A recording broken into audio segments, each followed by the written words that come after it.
Compassionate Bhagwan Mahavir. A complete story of 27 births of Bhagwan Mahavir.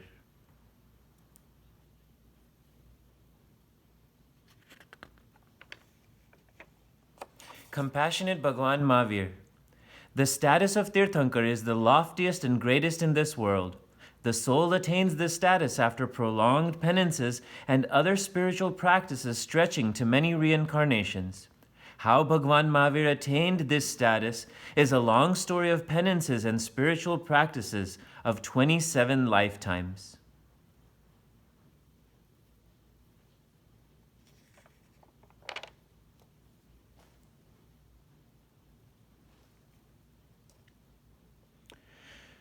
Life number 1. Shatrumardhan was the king of Jain city in the west Mahavidya area of the Jambu continent. In the city lived a forest guard named Naisar, who was very generous, upright, and simple. One day, the king called and instructed Naisar. Good quality timber is required for construction work in the palace. Arrange to supply it before the onset of monsoon.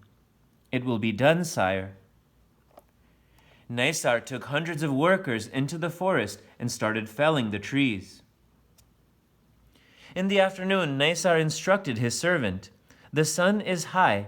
Give the workers a break for lunch." Naisar too sat down in the shadow of a dense tree. His servant served him food and placed a pitcher full of buttermilk before him. "I feel like offering food to some guest and then only start my lunch." Just at that moment, he saw some ascetics coming in his direction. Naisar was happy to see the ascetics. He went ahead, greeted them, and asked, "Revered ones, moving about in this jungle in this blistering heat? We lost our way in these jungle trails."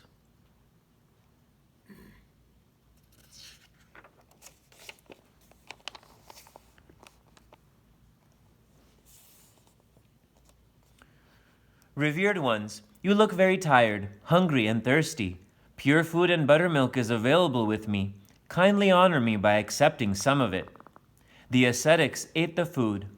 Naisar became ecstatic with joy.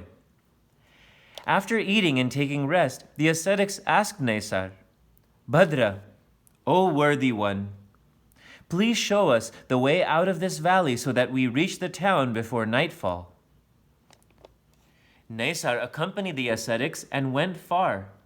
"Revered ones, this trail at the base of the hill leads to the town. Please follow it." After showing the trail when Naisar begged leave, the ascetic said, "Bhadra, you showed us the path of this desolate area. We too would like to show you the path out of this miserable jungle of rebirths." Naisar listened to the preaching with joined palms. "Bhadra, having unwavering faith in God, Guru, and Dharma, if you want to cross this jungle of worldly life, faith and right conduct are the true means of well-being." These words inspired Naisar to get the glimpse of right perception, Samyak Darshan, as absolute faith for the first time during the numerous cycles of rebirths. "Revered ones, I shall certainly try my best to follow the path you have shown. How fortunate I am." At the end of this conversation, the ascetics proceeded towards the city, and Naisar returned. Till the last moment of his life, Naisar continued to follow the path of charity, public service, and truth. He breathed his last peacefully and chanting the Namaskar Mahamantra. After death, Naisar reincarnated as a god in the first Devlok. Birth number 2.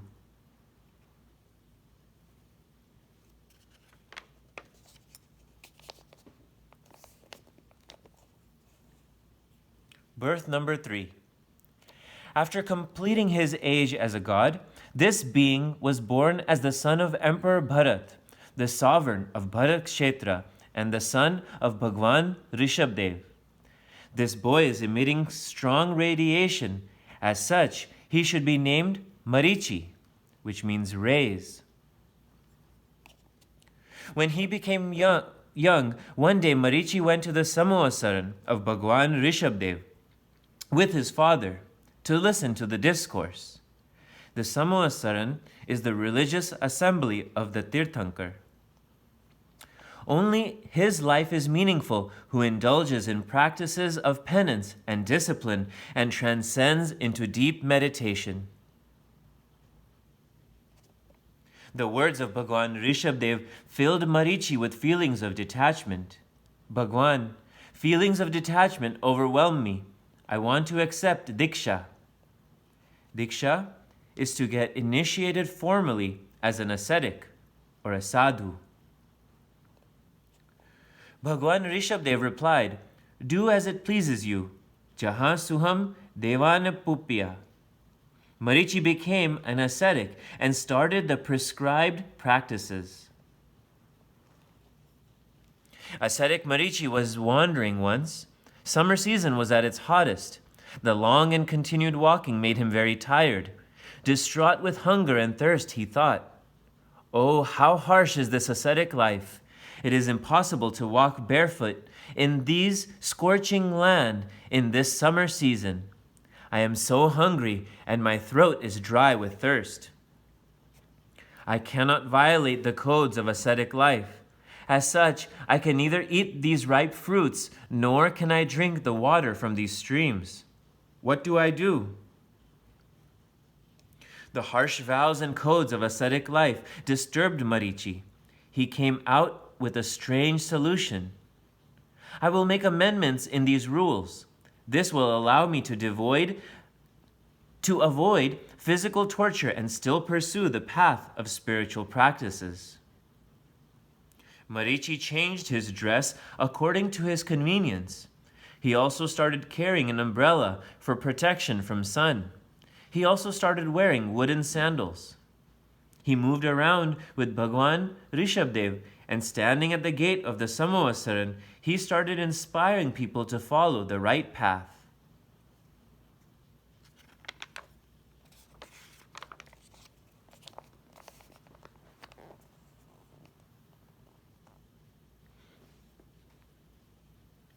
One day, Bharat Chakravarti came to attend the discourse of Bhagwan Rishabdev. After the discourse, the emperor asked, "Prabhu, today there is no one in this world as endowed with knowledge and other such lofty achievements as you are. But is there any being or soul present here who will achieve in the future what you have achieved now?" Bhagwan Rishabdev replied, "Bharat, your son Marichi will be the 24th Tirthankar named Vardhaman. Before that, he will also become a Vasudev as well as a Chakravarti." The joy of Emperor Bharat saw no bounds when he heard the prophecy of Bhagwan Rishabdev. He rushed out of the Samovasaran bare feet and broke the news to Marichi. When Marichi heard about his illustrious future, he danced with joy. He became very proud of his clan. "Oh, how great is my clan! My family is the best in this world." Marichi clapped and jumped with joy and started praising his clan before the visiting masses. "My grandfather is the first Tirthankar. My father is the first Chakravarti. I will become the last Tirthankar. Ha ha!" Once Marichi took ill. He made a prince named Kapil his disciple. Kapil looked after him during his sickness. Realizing that his end was near, Marichi took the vow of fasting till death. The being that was to be Mahavir reincarnated alternatively as a god and a trident-carrying Parivrajak, a type of mendicant, for the next 12 births. Birth number 4, 5, 6, 7, 8, 9, 10, 11, 12, 13, 14, 15.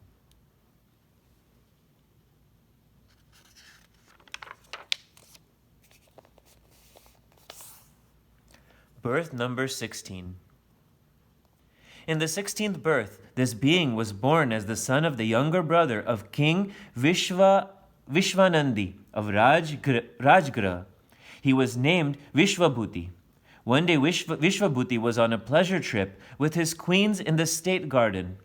His cousin, Vishkanandi, also arrived there. Prince, kindly wait here. You cannot enter the garden. Prince Vishwabhuti and his queens are already occupying it. Vishakanandi took it as an insult and was annoyed. He conspired with his mother, and on the pretext of a war, he made Vishwabhuti leave the garden. He then occupied it himself. When Vishwabhuti returned from the battlefield, he went to the garden. When he came to know that Vishakanandi was inside, he realized that he had been taken for a ride. He lost his temper and gave a mighty kick to a nearby tree. All its fruits dropped down in a heap. The guards started trembling. See what I can do to one who cheats me. However, his inherent attitude of benevolence did not allow him to treat his own cousin so cruelly. All these worldly relationships are false and despicable. Even for such minor things, parents too do not hesitate to conspire against their own offspring. Vishakanandi went to Sthavir Sabhauti and became an ascetic. He started harsh penance. After years of penance, ascetic Vishwabhuti acquired several miraculous powers. Once, ascetic Vishwabhuti arrived in Mathura city for breaking his 1-month fast. Prince Vishakanandi was already in Mathura. When he saw an ascetic walking on the streets, he recognized him as Vishwabhuti. Lo, this was Vishwabhuti. How weak he has become. While the ascetic was going for alms, from door to door, a stray cow hit him. The ascetic fell on the ground. Seeing all this, Vishakanandi laughed heartily. Ha ha, you are the same Vishwabhuti who made a giant tree tremble like a straw with just one mighty kick. Where all your strength and courage has gone?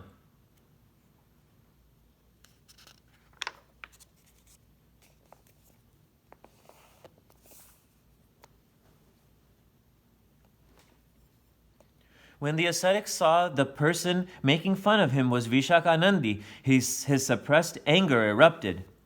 Scoundrel Vishakanandi, although I have abandoned my wealth and kingdom and become an ascetic, you still follow me like a shadow. Don't consider my tolerance to be my weakness, you fool. Filled with anger, the ascetic held the cow with its horns. He lifted it, whirled it, and tossed it up in the sky. When it fell, he caught it like a ball. Vishakanandi ran away in panic.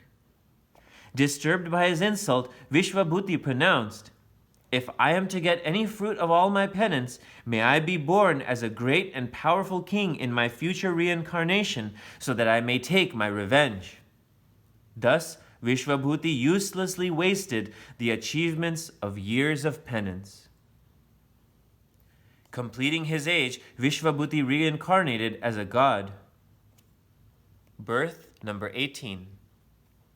Completing its age as a god, this being descended into the womb of Queen Mrigavati, the wife of King Prajapati of Potanpur. The queen saw 7 auspicious dreams, an indication that the child to be born would be a Vasudev. In due course, the queen gave birth to a brilliant child. It had 3 lines on its back. As such, it was named Triprishta. As a result of extraordinary penance during the earlier life, Triprishta grew to be a highly valorous, courageous, and charismatic prince. During that period, a Prativasudev, anti-Vasudev, king, Ashwagriva, ruled over Ratnapur. He was conquering the neighboring countries. He had already brought the 3 zones of Bharat area under his rule.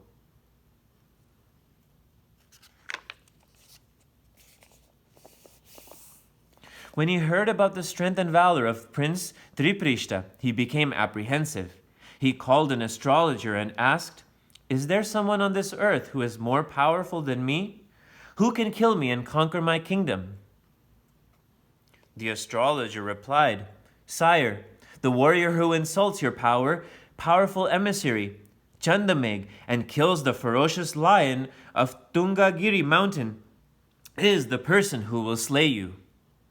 Ashwagriva became nervous. He sent emissary Chandameg to Prajapati. The emissary unceremoniously entered the assembly and rudely took a high seat. Prince Triprishta lost his temper. This foolish emissary is ill-mannered and is ignorant of the protocol of a king's court. Throw him out of the assembly. The guards insulted and dragged Chandameg out of the assembly. The emissary returned to Ashwagriva. He narrated the incident of his insult in an exaggerated manner. Ashwagriva got angry. After a few days, Ashwagriva sent instructions to King Prajapati. Proceed to the forests of Tunagiri, kill the ferocious lion, and protect the villagers. Hearing about the order of Ashwagriva, Prince Triprishta requested his father, King Prajapati, "Father, allow me to proceed on this minor mission. Rest assured, I shall return only after killing the lion." "Go ahead, son. Be victorious." Prince Triprishta took his elder brother Baldev and some soldiers along and went into the forest. The soldiers went near the lion's den and made a lot of noise.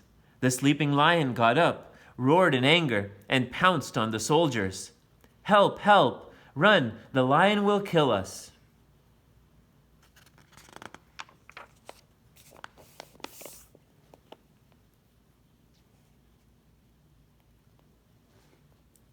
When the prince saw the charging lion, he thought, "This lion is not carrying any weapon. Why should I fight with my weapons?" Prince Triprishta got down from his chariot, dropped his weapons, and faced the lion barehanded. As soon as the lion attacked the prince, he gripped its open jaws and tore it into two as if it was an old rag. When Ashwagriva heard the news of the killing of the lion, he was stunned. "This lad will certainly become the instrument of my death. He should be finished." Confused, Ashwagriva declared war on Prajapati. A fierce battle started. In the end, Triprishta beheaded Ashwagriva with his disc weapon. One day, an enchanting musical concert was in the assembly of Triprishta Vasudev. The Vasudev instructed his attendant, "When I fall asleep, stop the music." While the music was being played, Triprishta went to sleep. The attendant was so engrossed in the intoxicating melodies that he forgot about the emperor's instructions. The program continued till late in the night.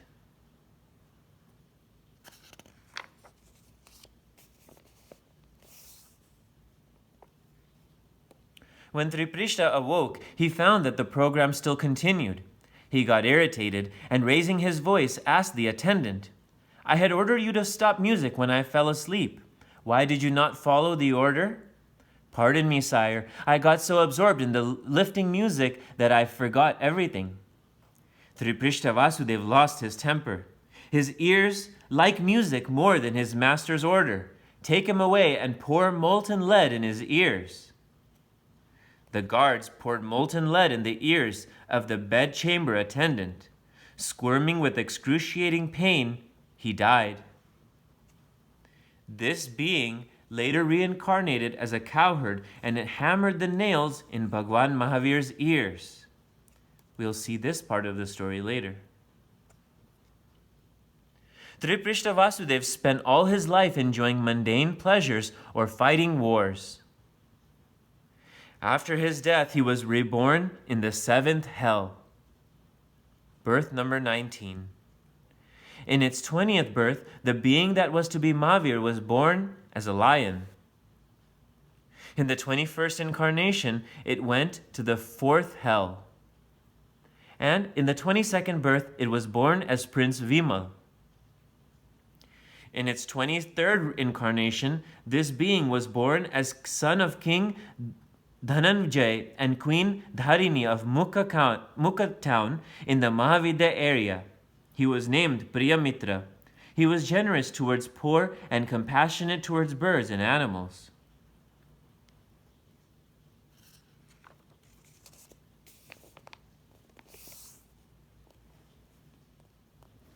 Highly virtuous Priyamitra became a Chakravarti, an emperor, when he became young. He took care of his subjects like his own children. He enjoyed serving the poor and worshipping religious persons like monks, mendicants, ascetics, etc. One day, an ascetic named Potiliyacharya arrived in Mukha town. Priyamitra Chakravarti welcomed the Acharya. Priyamitra listened to the discourse of Potilacharya. He was deeply moved. Revered one, I want to abandon the mundane indulgences and commence practices of penance and spiritual discipline. Kindly initiate me into the order. Potilacharya accepted him as his disciple. Ascetic Priyamitra did practices of harsh penance, meditation, discipline, etc. for 10 million years. During the day, he would stand in hot sun, and during the night, he would sit bare-bodied in virasana, a yogic posture, and meditate. He breathed his last after a fast until death. He reincarnated as a god in the Mahashukra dimension. Birth 26.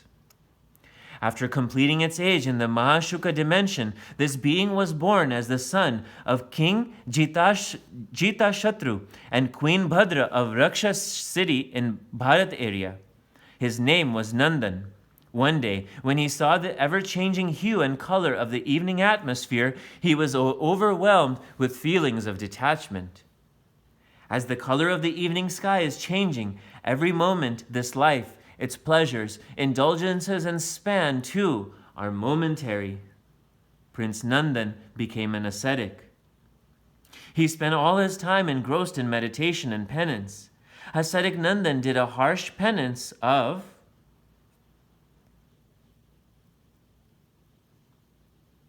1,000,000 one-month fasts one after the other for 100,000 years. His body became frail and emaciated.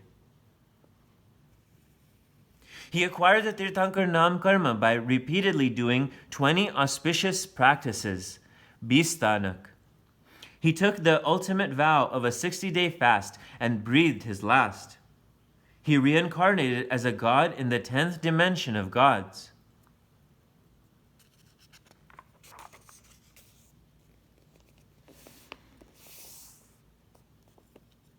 In the northern part of Vaishali, there was a suburb named Brahmankund.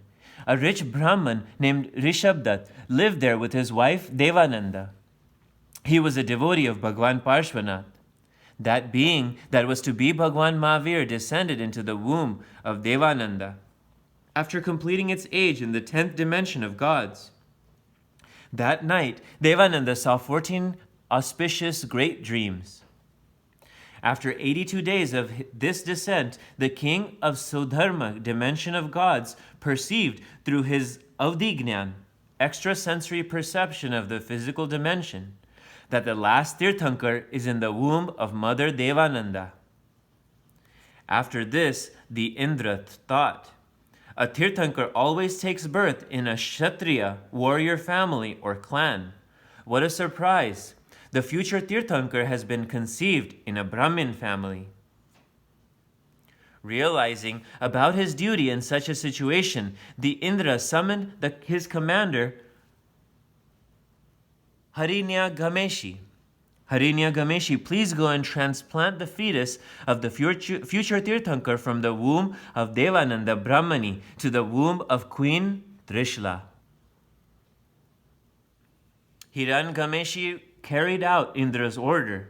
He transplanted the fetus from Devananda's womb to Trishla's womb. Oh, it seems that I have lost everything, says Devananda. And the fetus that was in Trishla's womb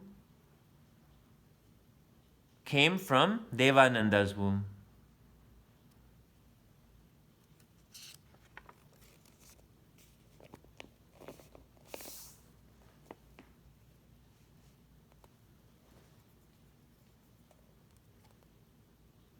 Finally, the birth of Bhagwan Mahavir. At midnight on the 6th day of the dark half of the month of Ashar Queen, Trishla saw 14 great dreams. In the morning, Queen Trishla told King Siddharth about her dreams. The king called astrologers and asked them to interpret the dreams. The astrologers interpreted the dreams according to the scriptures on the subject and said, Maharaj, the queen will give birth to a divine individual. He will show the path of peace and upliftment to the whole world and become Dharma Chakravarti, spiritual emperor, or a Thirthankar. On midnight of the 13th day of the bright half of the month of Chaitra, Mother Trishla gave birth to a divine child. A fluorescent glow spread throughout the world. 56 goddesses of direction performed the post-birth cleansing ritual. Groups of gods started for Kshatriya Kund to celebrate the auspicious birth ceremony of the 24th Tirthankar. 64 Indras, including Saudharmendra, along with numerous other gods, carried the divine child to Meru mountain and performed the birth anointing, Janma Abhishek.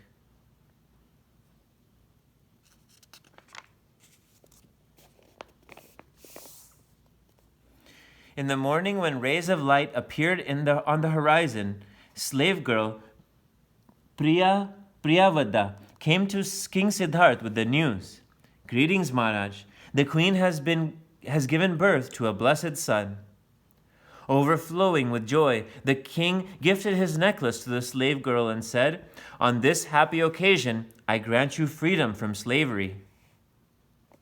Beaming with happiness, King Siddharth called his chief minister and instructed, A state festival should be celebrated in the city. Prisoners should be freed. Open the treasury for charity to the poor and deserving. The birth festivities of Bhagwan were celebrated in Kshatriya Kund for 10 days. The naming ceremony of the infant was celebrated on the 12th day after the birth.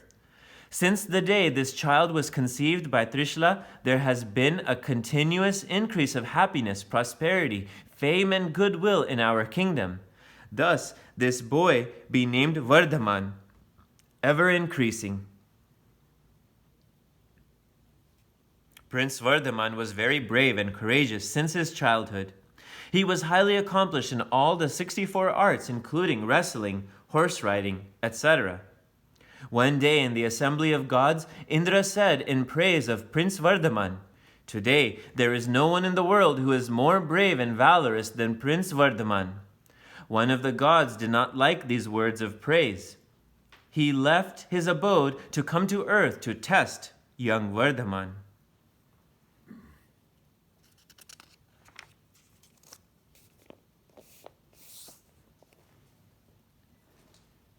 On the earth, Vardhaman was playing with his hands in the Jantakand forest. One who climbs that tree, first of all, will be declared victorious. All the children started running at once. Prince Vardhaman reached the tree first and climbed the tree. The god, using his magical powers, turned into a black serpent and slithered up and around the tree. It started hissing ominously.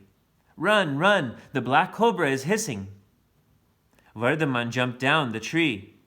He quickly picked up the snake and went to the nearby shrubs and put it down gently. After some time, the boys started playing another game. One who touches that tree first will be the winner. He will ride the loser piggyback. The god who had come to test Vardhaman turned into a child and joined the group. While playing, he lost intentionally and took Vardhaman on his back. Yes, now I will have a good ride. After going some distance, the god turned into a giant, terrifying demon. He enlarged his body and started flying in the sky. Ha ha!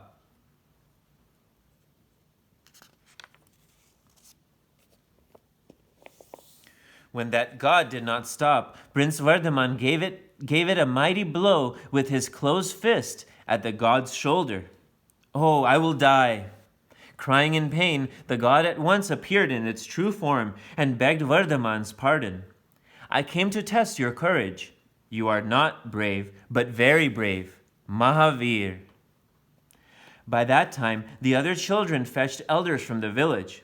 When in place of a demon they saw a god touching the feet of Vardhaman, they uttered hails of victory.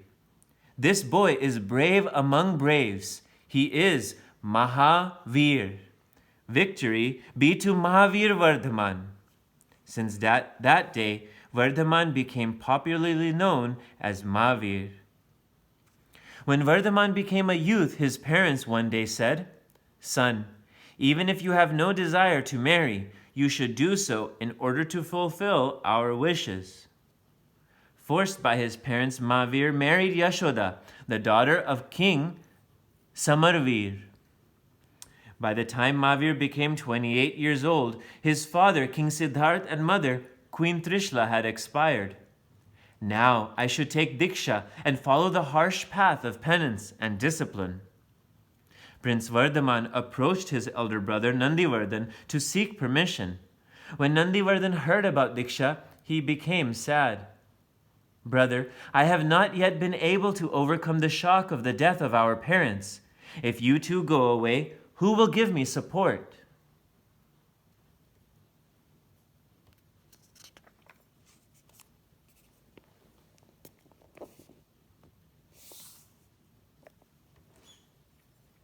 When Mahavir remained silent, Nandivardhan added, "All right, brother, I agree to my affectionate request and wait for 2 more years. After that, you may accept Diksha." Mahavir accepted his brother's request and remained at home for 2 years, leading a detached and simple life. Knowing about Mahavir's resolution for Diksha, the gods from the edge of the universe arrived and formally requested, "O source of spiritual light, may you be victorious. Yours is a great resolution. Show the path of spiritual upliftment to the world. Please propagate the religious ford." Prince Mahavir gave 10,800,000 gold coins in charity, 3 hours every morning for 1 year, just before the renunciation. Poor and rich all came to take charity from him and returned satisfied.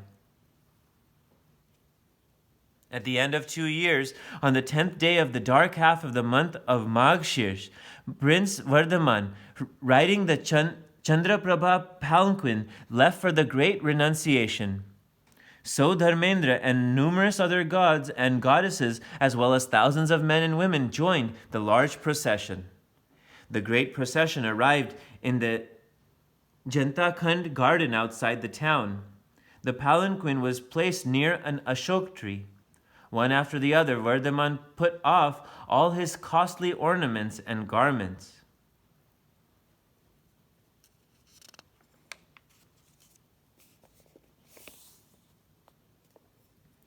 Facing east, he performed the 5-fistful pulling out of his hair. Indra himself collected the hair in a gem-studded pot. He then offered obeisance to the Siddhas, the liberated souls, and took a vow in his loud, resonant voice. "I resolve to practice equanimous attitude throughout my life. I resolve to abandon all sinful indulgences for life. Karemi savayam savajogam pachkami." After a 2-day fast without water, the great ascetic Mahashraman took the vow of rigorous discipline, and engrossed in spiritual ecstasy, he proceeded towards the forest. He walked on the rocky path without stopping or turning back. A snow-white and shining divine cloth presented by Indra rested on his shoulder and dangled. Leaving the Jantakand garden, Shraman Bhagwan Mahavir proceeded alone towards the forest. In the evening, he stood still in deep meditation under a tree outside Kumargram, a village. At that time, a cowherd reached there and, resting his oxen, addressed Mahavir. "Ascetic, please look after my oxen. I am going into the village and shall soon return." The oxen drifted away, grazing.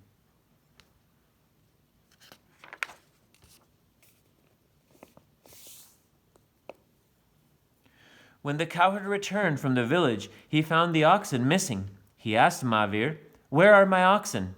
But Bhagwan, standing in meditation, remained silent. The cowherd kept on searching his oxen all along the night. In the morning, he saw that the oxen were resting near Bhagwan and regurgitating. It seems that this person impersonating as a monk is after my oxen. He is a thief for sure. I will teach him a lesson. He took a thick rope in hand and rushed to hit Mahavir. Before he could hit, Indra appeared there and held his hand. Ignorant fool, what are you doing? Don't you know who he is? He is Vardhaman, the son of King Siddharth. Would he steal your oxen? Go away. The cowherd begged Mahavir's pardon and went away. Indra, the king of gods, requested Mahavir, Prabhu, the path of your practices is very hard. Ignorance will inflict pain on you time and time again. Please allow me to be with you, to serve you, to protect you. Mahavir replied, King of gods, it has never happened, nor will it ever happen, that an arihant, during his period of practices, desires for help from someone when he faces any trouble. A Thirthankar attains liberation only through his own inner strength and courage. Mahavir's answer made Indra bow his head with respect. He summoned one of his Vyantar gods and instructed, Prabhu Mahavir does not seek our services. However, to serve him is our duty. You will remain in his service all the time. After bowing before Bhagwan, Indra left.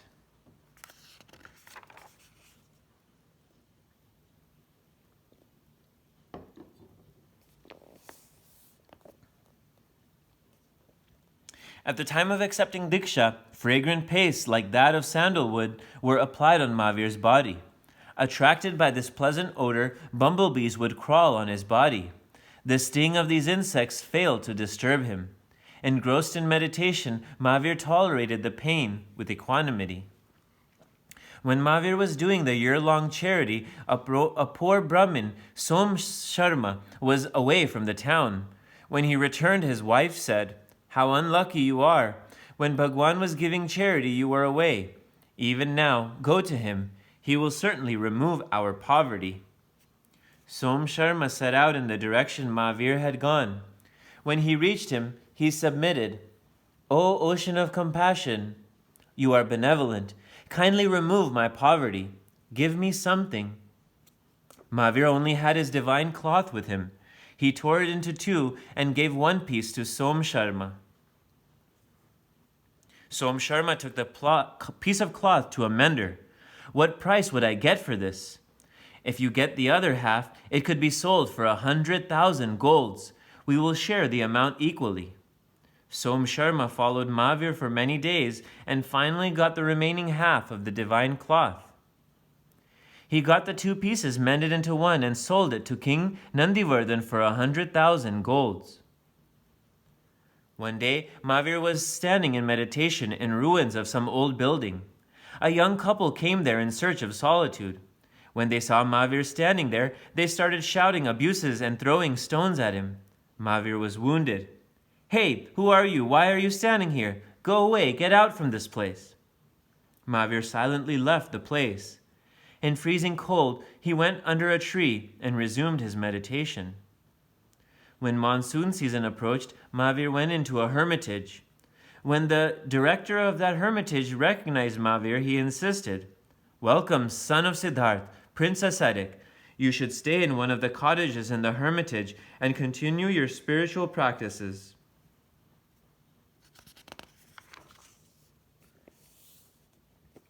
Mahavir camped in the hut and started his penance and meditation. Stray cows came near his feet and plucked out the hay forming the hut. Birds also plucked out straws. Mahavir did not stop this. The resident hermits reported this to the director. Sir, your guest ascetic is extremely lethargic. He does not even protect his hut from the stray animals and birds. The rector in turn complained to Mahavir, Prince ascetic, why such carelessness? See, even these birds protect their nests. You belong to the warrior clan and still cannot protect your hut? Mahavir was deep in meditation. He thought, in pursuit of self-realization, I have left my kingdom and even the fondness for my body. Should I now waste my time taking care of the hut? My stay here is causing inconvenience to the residents of this hermitage, so let me go somewhere else." Mahavir at once left the hermitage and went into the jungle. This experience at the hermitage inspired Mahavir to make 5 resolutions.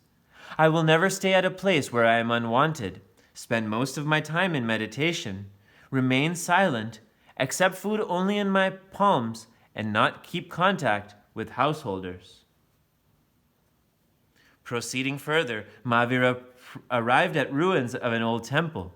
The villagers approached him and said, "O delicate ascetic, a cruel yaksh, a lower god, named Shulapani, lives here. During the night he will kill you. Please select some other place to stay instead." But ascetic Mahavir was fearless. He stood in meditation at a spot inside the temple in order to remove the fear of the villagers. When the darkness of night descended, Shulapani Yaksh arrived making loud hissing sound. When he saw a human being occupying his abode, he started burning with anger. Who wants to embrace death? How dare he?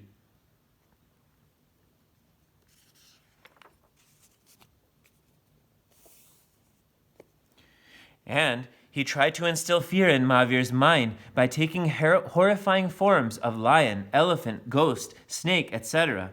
Bhagwan Mahavir remained rock still like a statue.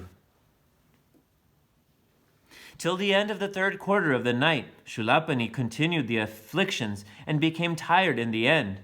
Then appeared Siddharth, the Vyantar god, and he admonished Shulapani. "Shulapani, rascal, what have you done? You have ill-treated a person who is revered even by Indra. If the king of gods comes to know of this, he will destroy you." Hearing all this, Shulapani became afraid. He sought forgiveness from Bhagwan. Mahavir opened his eyes and looked at Shulapani, who felt as if the compassionate and soothing voice of Bhagwan was resonating within him. "Calm down, Shulapani.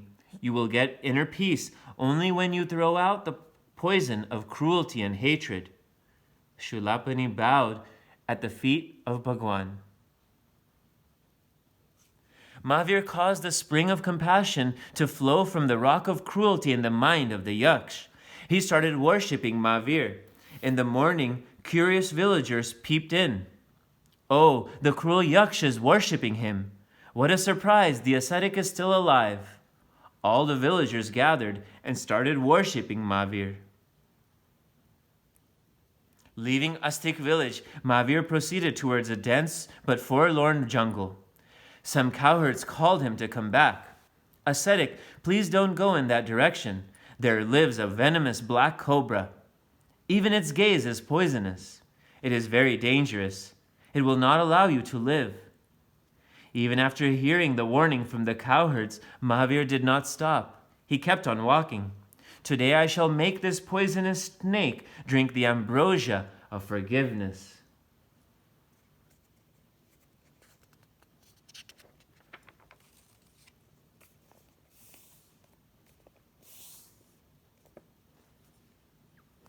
When Bhagwan Mahavir came near the snake hole, he stopped and stood there in meditation. The snake came out of the hole and saw Mahavir. It hissed and exhaled its venomous breath. "But who is this die-hard human? My venomous breath could not even stir him." Chandakoshik serpent got angry and it bit Mahavir's toe. What a surprise! Blood as white as milk oozed out of Bhagwan's toe, because of Bhagwan's love and compassion. Mahavir's compassionate gaze touched the snake. "Bhuja bhuj, Chandakoshik, Chandakoshik, calm down. Understand yourself.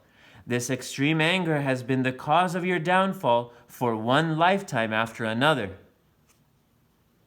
Hearing these words, Chandakoshik went into deep contemplation.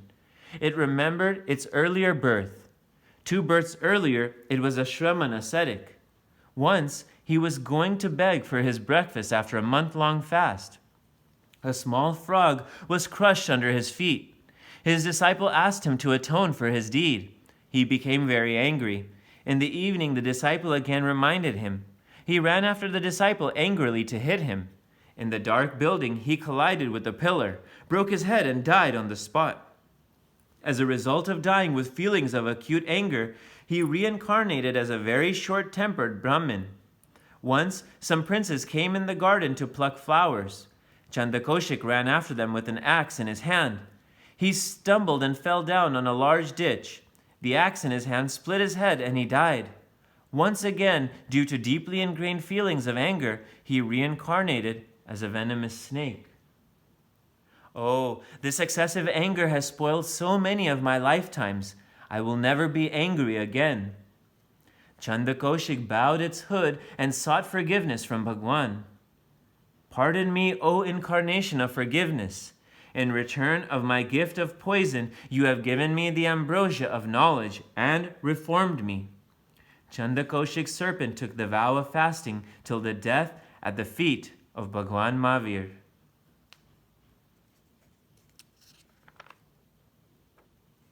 In this way, Bhagwan takes care of even the souls which are angry and evil and reforms them.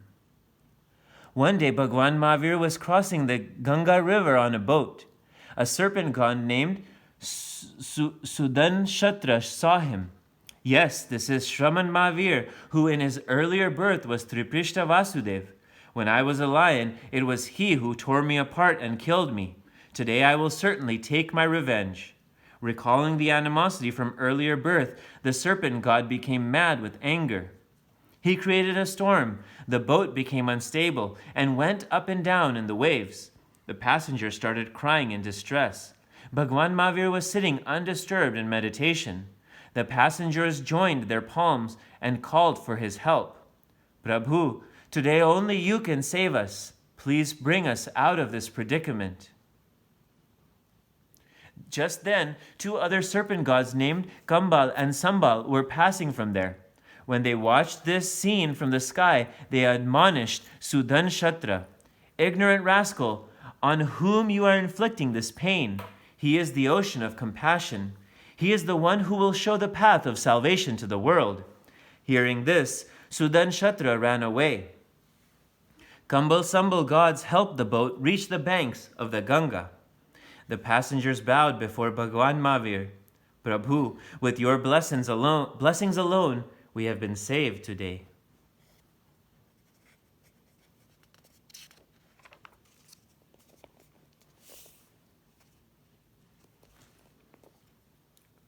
Once Shraman Mahavir was standing deep in meditation outside Bedhal village. From his abode, Saudharmendra saw this unprecedented depth of meditation of Bhagwan and saluted him from there. Bhagwan, you are great. No one can equal you in serenity and depth of your meditation. Sangam, a proud god present there, said to Indra, King of gods, a human being can never have so much capacity in any field that it cannot be disturbed by divine power. If you do not intervene, I can disturb Mahavir just in one night. Sangam then left for the earth to test Mahavir. After arriving on the earth, Sangam started trying to disturb the concentration of meditating Mahavir. He created a dust storm and filled Mahavir's nose and mouth with sand. He created snakes, scorpions, and other such creatures to inflict pain on Mahavir. He turned himself into an elephant and tossed Mahavir. He appeared as a ghost and tried to burn Mahavir by throwing flames on him. He burned a fire in the gap between Mahavir's feet and started cooking. He turned himself into a lion and a tiger and started tearing Bhagwan's body with claws. But Bhagwan stood unmoving like the Himalaya in undisturbed meditation. When Sangam realized that all these near-fatal afflictions had failed to disturb Mahavir's concentration, he created lust, provoking atmosphere of spring season to entice Mahavir towards earthly pleasures. But even this failed to disturb Mahavir.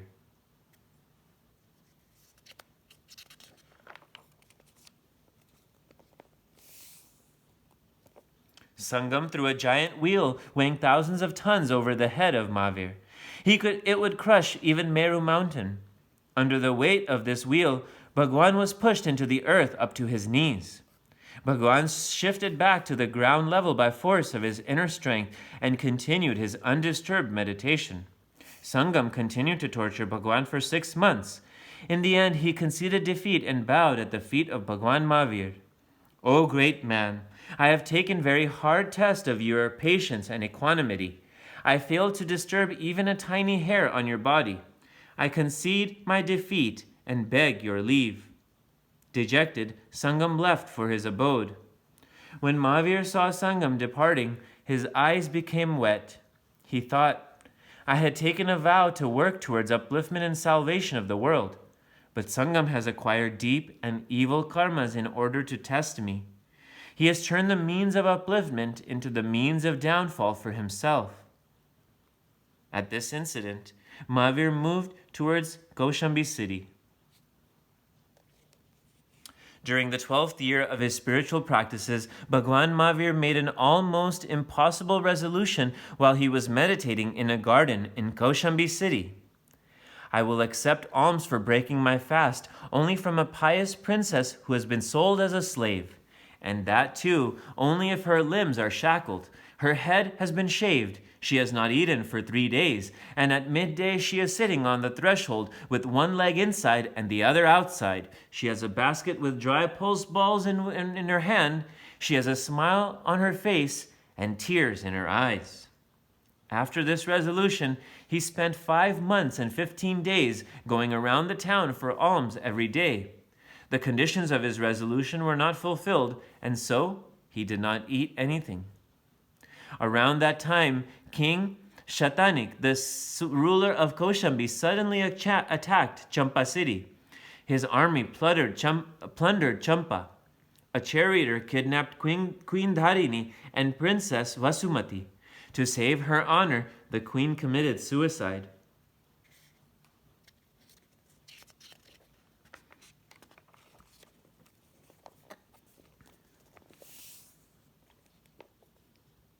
The charioteer sold Vasumati in the slave market. From there, a rich and religious merchant, Dhanava, purchased her, named her Chandana, and kept her in his house like a daughter.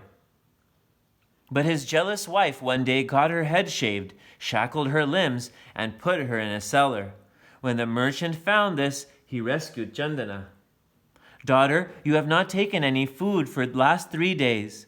Take these pulse balls. I am going to fetch a blacksmith to cut you free from these shackles. Hungry for 3 days, Chandanbala sat on the threshold of the house. In her hands was the basket with pulse balls. When she saw Bhagwan Mahavir approaching, every pore of her body smiled with joy. I am so very lucky. Come, Prabhu, the liberator of this world, please liberate me. Blessed is this moment. Prabhu, please accept these dry pulse balls as alms from me. But when Mahavir turned around without accepting the alms, tears dropped from Chandana's eyes. Prabhu, what is this? Every relative has left me. Today you too are abandoning me? Am I an ill-fated one that source of happiness returns from my threshold? Hearing these pitiful words of Chandana, Mahavir turned back again. Overwhelmed with joy, Chandanbala gave the pulse balls to Mahavir. The moment Bhagwan accepted alms, gods showered gold gems and diamonds from the sky. With divine influences, the shackles of Chandanbala turned into diamond and pearl-studded ornaments.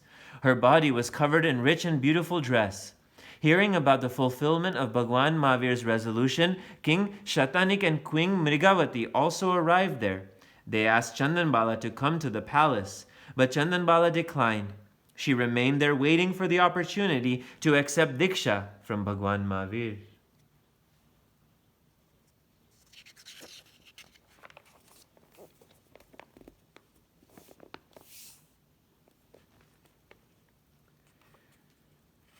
Spending the 12th monsoon stay of the period of his practices in Champa city, Mahavir went to Chamani village and stood in meditation outside the village. A cowherd approached him and said, Ascetic, please look after my oxen. I shall return soon. The cowherd left his oxen there and went away. The oxen drifted grazing. When the cowherd returned, he asked about the oxen. Mahavir remained silent. The cowherd asked again, but Mahavir was still in deep meditation. The cowherd lost his temper. Impostor, it appears that you are stone deaf. Wait a minute, I know how to cure you. He plucked out thorns of Kas shrub and without a second thought hammered the nail like sharp and hard thorns in both Bhagwan's ears. This cowherd was the reincarnation of the attendant of Triprishta Vasudev, in whose ears molten lead was poured in Bhagwan's past life. Mahavir tolerated this excruciating pain equanimously, and his meditation was not disturbed. He also remained free from any feeling of aversion or anger for the cowherd. After concluding his practice, Mahavir went into the nearby village, Central Pava, and arrived at the residence of merchant Siddharth for collecting alms. The merchant had a visitor, a doctor friend named Karak. When Karak saw Mahavir, he said, "Pal, the face of this Shraman is radiant, but a shadow of pain is also evident. It appears that he suffers from some internal agony. If such great man suffers from some inner pain, we should immediately provide him treatment." After collecting alms, the great ascetic returned. Siddharth and Dr. Karak followed him to the garden and examined his body. "Siddharth, what a painful surprise! Some rascal has hammered nails into his ears." They both made necessary arrangements for the operation. They applied medicinal oil and pulled out the nails with pliers. Ah, oh!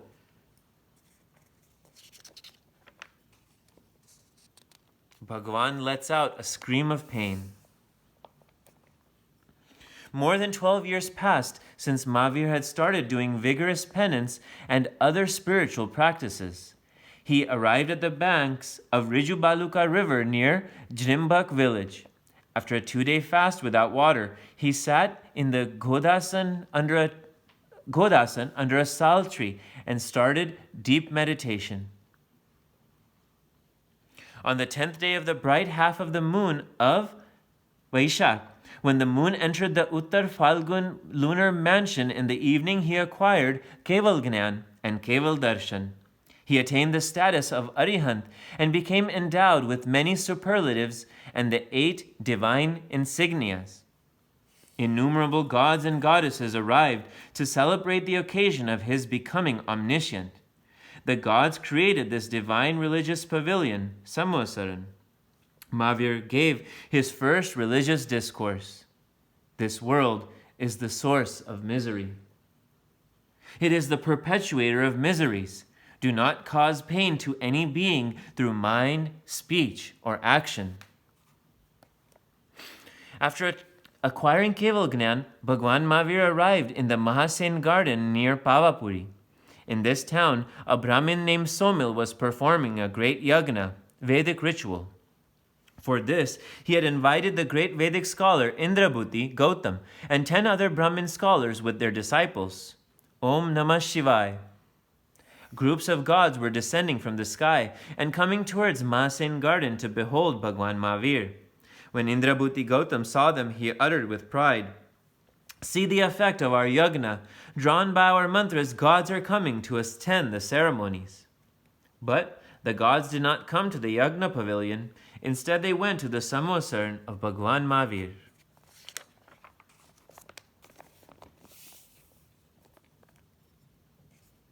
Some people informed Indrabhuti Gautam, "Tirthankar Bhagwan Mahavir has arrived in Mahasen garden. These gods and goddesses are going to pay homage to him." Gautam got irritated. "There is no greater scholar than me in this world. It seems that this is some great impostor. I will go and with the help of my knowledge reveal his true identity." Indrabhuti Gautam and his 500 disciples arrived in the Samvasaran. They got dumbstruck seeing the grandeur of that assembly. And then they heard the calm and soothing voice of Bhagwan Mahavir. "Indrabhuti Gautam, you have arrived. You will be benefited." "What? He knows my name and clan." "Indrabhuti Gautam, although you are a great scholar of the Ved, you carry doubts about the existence of the soul." With his profound knowledge and irrefutable logic, Bhagwan removed Gautam's doubts. Gautam bowed at Bhagwan's feet. Prabhu, you are the ocean of knowledge. Please accept me as your disciple.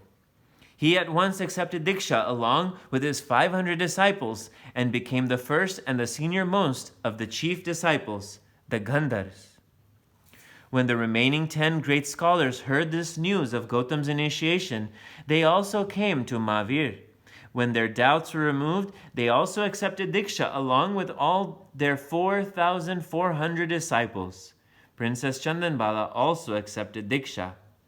On the 11th day of the bright half of the month of Vaishak, Bhagwan Mahavir established the four-pronged religious organization, Chaturvid Sangh, Shraman, Shramani, Shravak, and Shravika, and founded the religious ford, the Jain Dharma. He entrusted the organizational responsibilities to the 11 Gandhars, chief disciples, headed by Indrabhuti Gautam.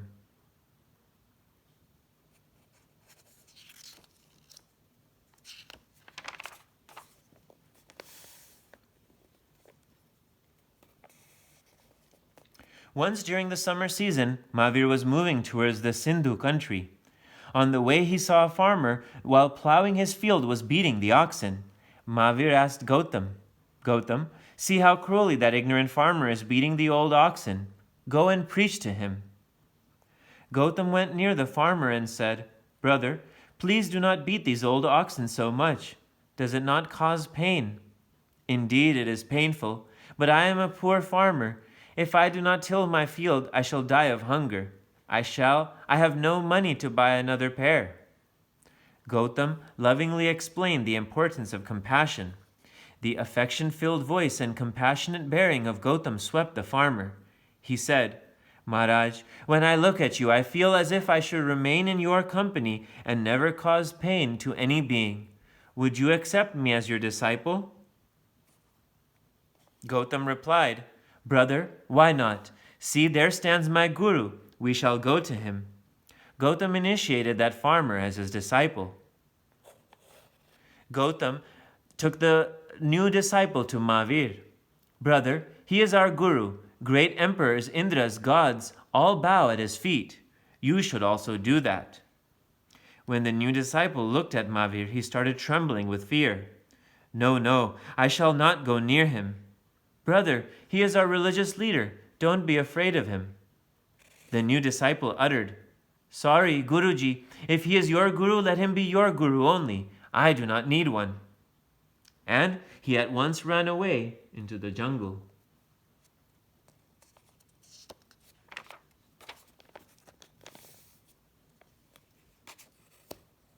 Gautam was surprised, and he asked, Bhante, this ignorant farmer had a feeling of fondness for me. However, when he saw you, the embodiment of compassion, why he got panicked? Gautam, this is the play of feeling of love and animosity, rag and dvesh, triggered by the karmas from earlier births. This farmer is the being that was the lion killed by me during my birth as Triprishta Vasudev. You, as my chariot driver, had shown your sympathy toward it and reassured it. That is the reason that you inspired fondness, and I inspired aversion and fear in him. Then, why did you send me to preach him, Bhante? Gautam, your pious company, although for a few moments, has sparked the light of religion in his mind. Sooner or later, he will attain enlightenment. Your effort is not wasted. Gautam was impressed by the beneficent attitude of Mahavir Bhagwan. Once Bhagwan arrived in Shravasti city. Gandhar Indrabhuti Gautam went into the town to collect alms. There, he overheard some people talking. Have you heard? Goshalo, the son of Mankali, is an omniscient and a Thirthankar. He is much more powerful than Bhagwan. Gautam found this statement strange as well as false. He returned to Mahavir and asked, Bhante, people say that Goshalo has become a Kevali and Tirthankar. Is it true? Gautam, this is a blatant lie. Goshalu, the son of Mankali, became my disciple once. Later, he started preaching falsehood. He is not the knower of all, but a confused person. When Goshalu heard that his secret was out, he got peeved. He stomped angrily into Bhagwan's religious assembly.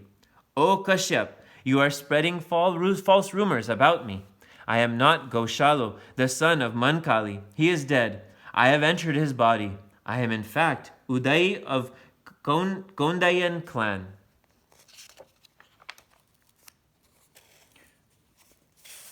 Mahavir replied, Goshalu, as a thief cannot hide behind a straw, you too cannot hide yourself behind a lie. I know you are Goshalu. Goshala lost his poise and started abusing Bhagwan Mahavir. Kashyap, you will not see the end of the day. I will burn you to ashes. At this misbehavior of Goshalu, Sarvanubhuta and Sunakshetra admonished him sharply. This added fuel to the fire, and Goshalu launched Tejoleshya, firepower, at the two ascetics. The two ascetics were burned to ashes. After this, angry Goshalu launched the Tejoleshya at Bhagwan also. The flames reached Bhagwan, and instead of burning him, circled around and then leapt skyward. The divine powers of Mahavir reflected the Tejoleshya, and it re-entered the body of Goshalu. Oh, I am dying, I am burning, save me. Goshalu was scorched. Crying with pain, he ran away from the assembly of Bhagwan. After 7 days, he died.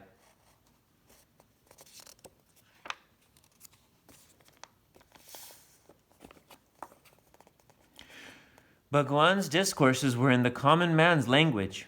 Great men like emperors, kings, merchants, common masses, including laborers, males and females of every caste and creed, listened to his discourses and took vows to follow the path of ahimsa, truth, and good conduct. Worthy ones, untethered desire and craving are the causes of all misery.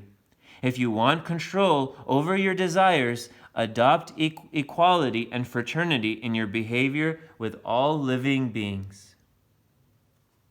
During the 42nd year of his life as Tirthankar, Bhagwan came to the assembly hall of King Hastipal of Pavapuri at his request. One day when he realized that the last moments of his life were approaching, he thought, I am going to be liberated soon from the cycle of rebirth. My disciple Gautam loves me very much.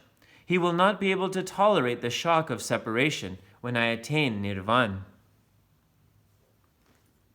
Next day, he called Gautam and said, Gautam, go to the neighboring village for preaching to Brahman Dev Sharma. Following the instructions, Gautam left. On the 40th day of the dark half of the month of Kartik, after a 2-day fast, Mahavir started his last discourse. It continued uninterrupted for 48 hours. The discourse was compiled in 2 volumes, Vipak Sutra, which contains information about the fruits of pious and sinful activities, and Uttaradhyan Sutra. After this discourse, many individuals took various vows. When Gautam came to know of the Nirvana of Bhagwan Mahavir, he started crying like a child. O Prabhu, what did you do to me? You allowed me to remain with you all your life, and at the last moment you sent me away. It is true that you are above the feelings of love and fondness.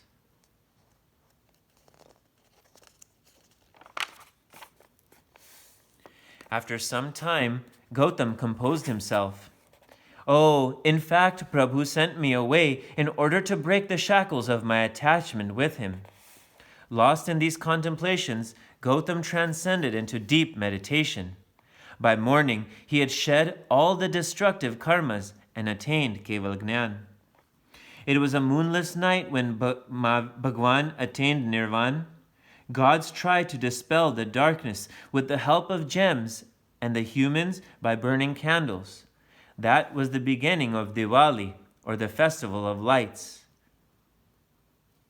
On the first day of the bright half of the month of Kartik, the masses jointly celebrated the Nirvana of Bhagwan and the attaining of Keval Gnan by Gandhar Gautam. The end. Jai Mahavir.